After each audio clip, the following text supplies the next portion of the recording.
Legal help with পিয়া অনুষ্ঠানে আবারও যোগ দেওয়ার জন্য ধন্যবাদ। সো রহমান সাহেব, আপনি it's a very interesting point যে আমরা আসলে আমি এখানে সেকেন্ড জেনারেশন, আমার আব্বা তো এসেছিলেন, আমার মনে আছে he didn't really want to stay here, he wanted to go back all the time, but then so maybe immigration has something to do with it. Oh yes, immigration has something to do with, of course. Yes. So what happened, why I said that history, then the government introduced, I mentioned before, 1962 সালের 1962 Commonwealth Immigrants Act to put some hurdles for people to bring their the families to this country. There are some laws in there. It was a small piece of legislation, but the idea was to put first control into place. মানে কন্ট্রোলটা ফেলেছেন। তারপরে যখন Uganda এবং Kenya এগুলাতে east African কান্ট্রিতে যখন racial স্ট্রাইফ হলো, এশিয়ানসরা, আমি আগে বলেছিলাম যে একটা পয়েন্ট যে ইন্ডিয়ানরা সব ব্রিটিশ সাবজেক্ট ছিল, ব্রিটিশ কলোনি থাকা অবস্থায়, যেসব এশিয়ানকে ওইসব দেশে তারা ব্রিটেন নিয়ে গেছিল, তারা স্টিল ব্রিটিশ পাসপোর্ট ছিল ওদের হাতে, ব্রিটিশ সাবজেক্ট হিসাবে তারা দেশে থাকছে না, কারণ ইন্ডিয়ার ভিতরে তারা ছিল না অথবা পাকিস্তানের ভিতরে ছিল না। তারা যখন ওখানে স্ট্রাইফ হলো, রেশিয়াল স্ট্রাইফ হলো, তারা আসা শুরু করলো ব্রিটেনে। তারা বললো আমাদের দেশ তো ব্রিটেন, আমরা ব্রিটিশ সাবজেক্ট। ওই আপনার ওই পয়েন্টের উপর আমি বলছি। যখন ওইটা করলো তখন গভর্নমেন্ট আনলো immigrants, commonwealth immigrants act 1968, name themselves suggest, just to, এই আইনগুলা করা হয়েছিল কমনওয়েলথ, আগে আমি যেটা বলেছি কমনওয়েলথের সিটিজেন্সকে স্টপ করার জন্য, তাদের হার্ডেল ক্রিয়েট করার জন্য। তারপরে আগে আমি মেনশন করেছি 1971 ইমিগ্রেশন অ্যাক্ট, যেটা এটা main foundation of immigration laws. সেখানে একটা ইয়ে করা হলো যে একটা part of that immigration law, এটার একটা প্রপোর্শন হচ্ছে patriality concept. That patriality concept আমরা যে স্টপ করলো সবাইকে, তা আমরা পেট্রিয়ালিটি কনসেপ্টের ব্যাপার বলেছি, এটা রেসিস্ট কনসেপ্ট। কারণ পেট্রিয়ালিটি করা হয়েছিল অনলি যারা ইন্ডিজিনাস সাদা পিপল, যারা অস্ট্রেলিয়াতে, নিউজিল্যান্ডে, কানাডাতে এগুলো দেশে আছে, তাদের ছেলেপেলে নাতিপুতি এদেরকে এই দেশে আসার সুবিধা, ফ্রিডম রাখার জন্য। এবং আমি এখন ব্রিটিশ ন্যাশনালিটি আইনে আসছি, বাট আমাদের যারা এশিয়ান এবং ব্ল্যাক যারা লোক ছিল, তাদের ফ্যামিলি যাতে না আসতে পারে, সেখানে 1971 একটা এই কনসেপ্টটাকে তৈরি করা হলো। এই ঘটনাগুলো আমি কেন বললাম যে আমার কথা না, অনেক ইমিগ্রেশন মন্ত্রী যারা এই দেশের, নিজের বাবরা রোচ একজন লেবার মন্ত্রী ছিলেন আগে, উনি আইপিপিআর এর বক্তৃতায় বলেছেন ডাইরেক্টলি যে এই আইনগুলা করা হয়েছিল just to stop Asian and black migration to this country, এইসব আইনগুলা।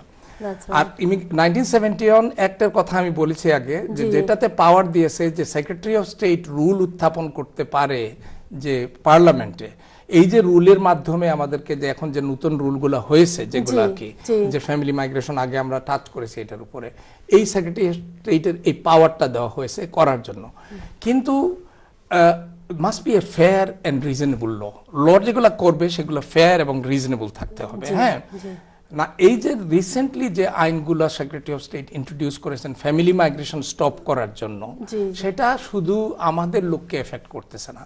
অনেক সাদা, যদি একটা ব্রিটিশ মানুষ যদি থাইল্যান্ডে বিয়ে করে অথবা বাংলাদেশে বিয়ে করে অথবা ইন্দোনেশিয়াতে বিয়ে করে, তার স্ত্রী অথবা তার হাজবেন্ড আনার জন্য এই রুল প্রযোজ্য হবে। এতে করে আমরা জানি অনেক লোক এখানে যারা অর্ডিনারি লোক এফেক্টেড হবে, তারা সাদা কালো না, কিন্তু এটা বিশেষ করে করা হয়েছে যে আমার এথনিক মাইনরিটিস যারা, বিশেষ করে আমাদের দেশগুলো, আমাদের কমিউনিটিতে, এগুলোকে স্টপ করার জন্য। লাস্ট পয়েন্ট, আফ্রিকায় যে ইন্ডিয়ান মানুষ গিয়েছেন, I mean it's interesting to see how they were stopped, যদিও তাদের ব্রিটিশ পাসপোর্ট ছিল, but they could still not enter. I think what the 1962 act, what I read somewhere was that they had brought in this thing that okay, your parent had to be born here or your grandparent had to be born. It's not that also. 1968 hurriedly parliamente pass করা হলো, সেই বলা হলো যে এখানে differentiation করা হলো। 1983 first জানুয়ারির আগে, আপনি আগে বলেছেন যে ন্যাশনালিটি আইনের ব্যাপারে, ন্যাশনালিটি আইন এন্ড ইমিগ্রেশন আইনগুলো সেপারেট আইন, বাট ন্যাশনালিটির মাধ্যমে মানুষ এই দেশে আসতে পারে, ইমিগ্রেশনের মাধ্যমে আসতে পারে। ওকে, ন্যাশনালিটি হচ্ছে যারা ব্রিটিশ ন্যাশনাল এখানে আছেন, যেমন কি আমি অথবা সাদা একজন মানুষ এই দেশে জন্ম, অথবা আমার ছেলে পেলে, তাদের ন্যাশনালিটির মাধ্যমে তাদের ছেলে পেলের একটা রাইট হবে, তার নিজেরও রাইট হবে, কারণ এটা হচ্ছে তাদের দেশ, আমাদের দেশ, সেই দেশে আমাদের রাইট অফ অ্যাবোর্ড আছে, এটা ন্যাশনালিটি। ইমিগ্রেশন হচ্ছে নতুন যে কোনো মানুষ অথবা ফরেনাররা যখন এখানে আসবে তাদের কোন আইনের ভিতরে আসবে, সেটা হচ্ছে ইমিগ্রেশন আইন। ওকে, এখন কথা হচ্ছে, এখন আপনি বলে ইস্ট আফ্রিকান দেশের লোকদের কথা বলছিলেন, ওরা তো ব্রিটিশ সাবজেক্ট হিসাবে ছিল ওখানে। 1968 অ্যাক্ট যেটা আমি বললাম, সেইখানে করা হলো কি, বলা হলো যে আপনি খালি ব্রিটিশ পাসপোর্ট হলে হবে না, আপনার কিছু রাইট থাকতে হবে এখানে, শুধু পেট্রিয়ালিটি রাইটের মাধ্যমেও না। তারা স্টপ করলো যে আপনি ব্রিটিশ সাবজেক্ট যদি হনও, তাহলে আপনার কতগুলা জিনিস আপনার থাকতে হবে, এই দেশে আসতে হবে, কারণ এই দেশে আপনি থাকতে হবে, এই দেশে 5 ইয়ার্স রেসিডেন্ট থাকতে হবে, এগুলো জিনিস। তাহলে রহমান সাহেব, এখানে what they have done is they have mixed up nationality and immigration. Okay. So basically it goes back to what perhaps you might have said, that immigration law, if you don't mind me sure. coming in, that because it's the role of the executive to do these things, and they can actually introduce any rule at any time. So এটা মানে Theresa May has said, I think recently, যখন ওই law গুলো change holo, I think it's come up time and again in cases that they're using the royal prerogative, so therefore they're within their rights to do that.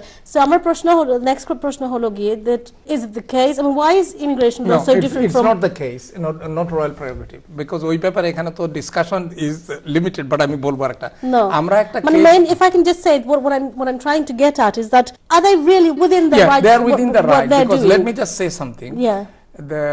চার্চিলের কথা বলেছে যে parliament can do and undo anything, just can't make a man a woman, a woman a man. এখন অনেক women ও man হয়ে যাচ্ছে, আমি check করে বলতেছি যে পার্লামেন্ট, যেহেতু এটা একটা ডেমোক্রেটিক সোসাইটিতে আমরা বাস করি, parliament can bring in law, স্ট্যাটিউটের কথা বলছি, ইন্ট্রোডিউস করতে পারে, সেখানে ডিবেট হবে, মেজরিটি ভোট হবে, ভোট হয়ে যদি এটা আইন হয়, 1971 অ্যাক্ট যেভাবে হয়েছে সেটা করতে পারে তারা। কিন্তু সেক্রেটারি অফ স্টেট যে থাকবে, তার সেই 1970 সে পাওয়ারটা কোথা থেকে পেল? 1971 অ্যাক্টে তাকে দিয়েছে, সে time to time, not royal prerogative, যে time to time she can introduce rules to implement that main statute. Some of the laws, but before I lose the point, that I think the Secretary of State still uses this. although on our part she can't use that, because I give you an example. She tries to. Case of M, আমাদের বন্ধু একজন solicitor মারা গেছেন, অনেক বহুল প্রচারিত একটা case হয়েছে, কিংস ক্রসে ধাক্কা দিয়ে উইনস্টনলি বার্জেস, আমি with respect remember him as a fighter solicitor, his case, M এর কেসে কেনেথ বেকার হোম সেক্রেটারি ছিলেন তখন, উনি বলেছেন আমি রয়্যাল প্রেরোগেটিভে, আমি an executive of the state, I am home secretary, I can do and undo anything, I am above the law, I get my power from the queen, মানুষকে বোঝানোর জন্য বলতেছি। এবং উনি একটা মানুষকে ডিপোর্ট করেছিল, কোর্ট ডিপোর্ট করেছিল, রাত্রে গিয়া সেই ডিউটি জাজের কাছ থেকে অর্ডার আনা হয়েছিল যে ওকে ডিপোর্ট না করার জন্য, প্লেনে না তোলার জন্য, তারপরেও সেক্রেটারি অফ স্টেট পাঠিয়ে দিয়েছিলেন। ওই যে কাতাদার কেসের কথা আপনি শুনেছেন, কোর্ট যেহেতু বাধা দিচ্ছে এর জন্য পারতেছে না, আমি বলতেছি না কাতাদা তো ডিফারেন্ট টেরোরিজমের ব্যাপার, তাই আমি বলছি যে পারতেছে না, কেন কোর্ট বাধা দিচ্ছে। ওই কেস এমে দেখা বলা হয়েছিল secretary of state contempt of case, উনি যদি কোর্টের অর্ডার থাকে আর উনি যদি এটার উপরে, উনি কোর্টের কেউ লয়ের উপরে না, একমাত্র কুইন ছাড়া, যে কারণ সেক্রেটারি অফ স্টেটের নাই যে আইন যদি যেটা আইন আছে, কোর্ট যদি অর্ডার দিয়ে থাকে কোর্টের মাধ্যমে, তাহলে সেটা উনি ব্রিচ করতে পারেন না, এটা contempt of resign, secretary of state resign করতে হয়েছিল। আমাদের একটা কেস আছে, এই গতবার আমরা জিতেছি, আমরা পলিসি এন্ড ক্যাম্পেইনের কাজ করি, আমাদের লিগ্যাল ডিপার্টমেন্ট আছে, we are doing strategic cases, law changing cases, আমাদের ট্রেনিং ডিপার্টমেন্ট, আমাদের পাবলিকেশন ডিপার্টমেন্ট। গতবার আমরা দুইটা কেসের নাম আমি বলবো, আপনারা হয়তো শুনেছেন, আপনি লিগ্যাল প্র্যাকটিস আছে। ওয়ান হচ্ছে ক্যাপ কেস, আমরা সম্পর্কে আমরা এই কেস করেছি যে সেক্রেটারি অফ স্টেট, এই যে আপনার প্রশ্নগুলো বলে, উনি একটা আইন এনেছিলেন যে এই যে ওয়ার্ক পারমিটে পয়েন্ট বেস সিস্টেমের আন্ডারে মানুষ আসছে, যিনি হঠাৎ করে ইলেকশনে জিতেই কোয়ালিশন গভর্নমেন্ট ফর্ম করেই এই যে নাম্বার অফ পিপল কাট করার জন্য উনি ফার্স্ট একটা টেম্পোরারি মেজার এনেছিলেন, সেটা রুল উত্থাপন করে, ইভেন উনি রুল উত্থাপন করেছেন পার্লামেন্টে, যেটা ওনার পাওয়ার আছে, উনি করেছেন, কিন্তু রুলের মধ্যে উনি কোয়ান্টাম পরিমাণটা উনি দেন নাই, যে কত এই যে মেজারগুলা, যে 13,000 পাউন্ড বেতন থাকতে হবে, এটা থাকতে হবে, এই কোয়ালিফিকেশন থাকতে হবে, এগুলো রুলের মধ্যে লেখেন নাই ডিটেইল। খালি বলছেন আমি 24,000 থেকে 23,000 লোক, মানে 24,000 কাট করব এখন ওয়ার্ক পারমিট। আমি মানুষের বোঝার জন্য ফুটিয়ে বলছি, এটা তো কমপ্লিকেটেড ব্যাপার। আচ্ছা বলবো, আমরা জেসিডব্লিউ থেকে বলেছি কোনো ক্লায়েন্ট ছাড়া, কোনো আমাদের কাছে কমপ্লেইন ছাড়া, আমাদের কাছে group of people, care workers, যারা কেয়ার ইউনিসনের মেম্বার আমাদের কাছে আসলো। আসার পরে আমরা বললাম যে এটা তো অন্যায়, বুঝছেন তো, আমরা কোর্টে, হাইকোর্টে নিয়ে গেলাম। 3 প্যানেল অফ জাজেস আন্ডার লর্ড জাস্টিস সুলেভান বসলেন। আমরা বললাম এটা সেক্রেটারি অফ স্টেটের কোনো পাওয়ার নাই এটা ইমপ্লিমেন্ট করার। কেন পাওয়ার নাই?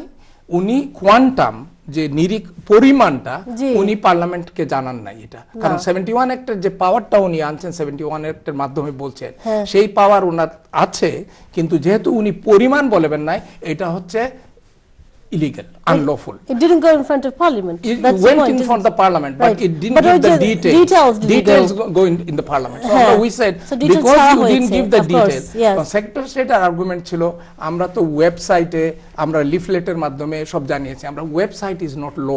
ওয়েবসাইটে তুমি পাবলিসিটি করতেছো, ইটস নট ল। পার্লামেন্টে যেতে হবে, নেগেটিভ রেজলিউশন যদি কোনো পার্লামেন্টের মেম্বারের দেওয়ার থাকে সে দিবে, তারে 21 ডেজ টাইম দিতে হবে। যদি না দিয়ে থাকেন, আপনার majority party always pass the law, তারপরে এটা ল হবে। কিন্তু এতে হয়েছে প্রায়, আমি ঠিক পরিমাণ জানি না, হাজারের উপরে, 5,000-এর নিচে লোকের উপকার হয়েছে যারা এই দেশে ছিলেন, কেয়ার ওয়ার্কার্স। আদার একটা কেসের কথা আমি বলি মানুষের বোঝার জন্য। গতবার আপনারা শুনেছেন 2011-এ কিলা কেস আমরা করেছি। কিলা কেসটা হচ্ছে আমরা করেছি, অনেকে মনে করেন অন্য কেউ করেছেন, কিন্তু জেসিডব্লিউ এর কেস, ম্যারেজ কেস, কিলা কেস আমাদের কেস, আমরা করেছি। আমরা জড়িত না, আমরাই কেস করেছি, অন্যান্য ইন্টারভেনশন ব্যারিস্টার মুস্তাকিনেরা ইন্টারভিউ করেছেন এবং তাদের কেস যোগ হয়েছে আমাদের কেসের সাথে। সো কিলা কেসে হয়েছে কি, যে গত গভর্নমেন্ট, লেবার গভর্নমেন্ট যে ছিল, তারা ম্যারেজ এজ ফর এনিওয়ান, মানুষ যদি বিয়ে করতে চায় 18 থেকে বাড়ি বৃদ্ধি করে, সেটাকে 21 বছর করা হয়েছে। কারণ তারা একটা প্রিটেক্স দিয়েছেন, কারণ দিয়েছেন হচ্ছে যে 21 এর নিচে থাকলে ওরা অনেক বুঝে না, অনেক কিছু, এরা ফোর্স ম্যারেজের শিকার হয়, সাধারণত পাকিস্তান, ইন্ডিয়া এবং যারা অন্যান্য কান্ট্রিতে যেগুলো দেখা যায়, উইদাউট এনি প্রমাণ দিয়ে।